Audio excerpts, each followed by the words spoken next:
কেন্দ্রীয় ব্যাংকের website hack, পুলিশের ওয়েবসাইট হ্যাক, র্যাবের ওয়েবসাইট হ্যাক, বাংলাদেশ ব্যাংকের ওয়েবসাইট হ্যাক, এই মুহূর্তে ফাইনালি প্রধানমন্ত্রীর কার্যালয়ের যে অফিসিয়াল ওয়েবসাইট আছে সেইটাও হ্যাক হয়ে গেছে। প্রধানমন্ত্রীর অফিসিয়াল ওয়েবসাইটে ঢোকার চেষ্টা করা হলে আগেরগুলোর মতোই দ্য রেজিস্ট্যান্স নামের একটি হ্যাকার গ্রুপের বার্তা ভেসে উঠছে। ইভেন বাংলাদেশ ছাত্রলীগেরও ওয়েবসাইট দুটি হ্যাক করেছে এই গ্রুপটি। হ্যাক হয়েছে ব্যাটালিয়ন র্যাপিড অ্যাকশন মানে আমাদের র্যাবের ওয়েবসাইট। ওয়েবসাইটের হোম পেজে ঢুকতে গেলে লেখা আসছে অপারেশন হান্ট ডাউন।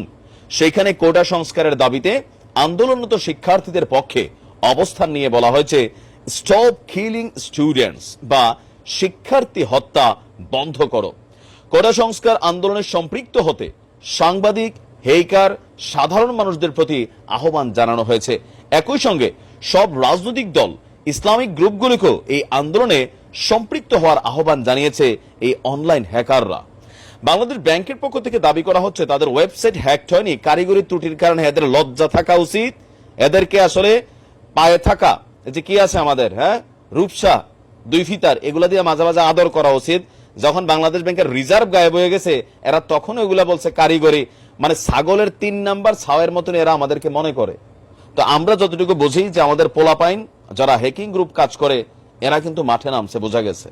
এখনো সময় আছে, পরিস্থিতি বিগড়াই যাচ্ছে। কোন দিকে যে কখন কি হয় সেটা আমরা জানি না।